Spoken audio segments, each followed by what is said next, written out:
You know what I've noticed is the devil is basically like the worst toxic relationship you could ever have, because he's constantly trying to beat you down mentally and not allow you to see your worth. And also, it's an abusive relationship, because what happens in abusive relationships? This goes for men and women. The abusive person tries to break you down mentally so you don't leave them, because that person thinks they're nothing. So they need you to think you're nothing so that you'll stay with them. I'm thinking about this now more because today's marks my 11th year sober. So, every year I kind of just think about where I was and where I am now, and I get more clarity as my faith matures. But I was just thinking about the difference in being in a relationship then with the enemy, a relationship now with God, and how the enemy constantly, when I was in my early 20s, when I was really dealing with my addiction, and then like throughout, the devil and the enemy tries to convince you that you're worthless, that you have no value. And they do this because they know the opposite is true. They know you have value and they know you have purpose, and because that's what God said. I mean, God says this out of his mouth in the Bible, that you are wonderfully made in the image of the Lord. And so the devil's like a toxic relationship, an abusive relationship, where he's constantly trying to have you compare yourself to other people, or he's constantly trying to bring down your self-esteem, because ultimately he knows how beautiful and brilliant you are. And if you know that, you'll leave him. If you know that, then you'll go to God. You'll put your faith in God, and you won't put your faith in things that have no substance that he hopes you'll do, because he knows that there's no foundation there, and ultimately you'll crumble, and ultimately, hopefully, you'll die and destroy your life. But with God, is so overt about how much he loves you, how much he cares for you, how much he says he knows the hairs on your head.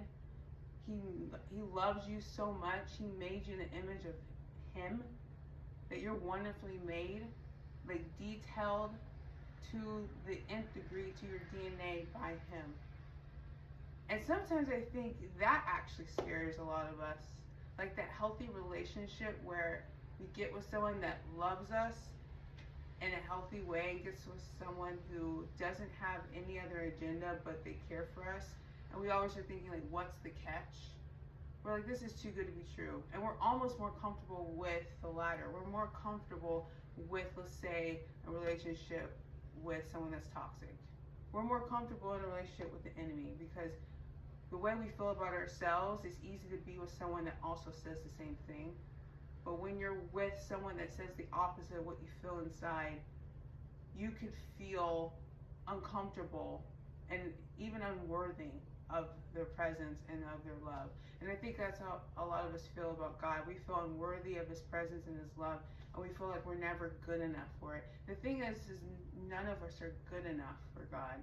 But that's why he has mercy and grace for us, and that's why he had Jesus die on the cross for all of our sins, so that we could come to him whenever we want through Jesus Christ and cry out to him. Like I did on February 16th, 2014, when I cried out to God and I had him please promise me that he has my back. I was like, promise me that you will help me get sober, that you will help me not have withdrawals. And y'all, I didn't have one withdrawal at all after I completely surrendered to God. So 11 years I'm sober from alcohol, and I'm telling you, I never thought I would ever be able to say that when I was deep into my addiction. I knew then, I thought I was going to die for sure. I almost made peace with it, that I would never see 25. And here I am 35. So all I can say is get out of the toxic relationship with the enemy. Get out of the toxic relationship with him, because he's going to try to push and needle you further and further off the edge, to where his ultimate goal is for you to steal your soul, to kill you, and destroy you. That's it. And he'll have these little things, just like an abusive relationship. They say, oh, I'm sorry, and they give you flowers, and they give you candy, and they try to dote on you and coddle you, and then you go back and you're like, oh, it's not so bad, and then they hit you again. That's the enemy. He does the same thing. He like gives you certain things that mean nothing. Let's say you want a car, you say you want that girl or that guy or that career. He'll give those things to you to entice you. And then when you've latched onto it and you're in love with it and he knows he has your heart, he'll take that girl from you, he'll take that guy from you, he'll have you get fired from that job because he wants to break you. He doesn't give anything to you to help you. He gives something to you to harm you, period. So I'm going to get off of this soapbox of the Sunday sermon. But I just wanted to say that because,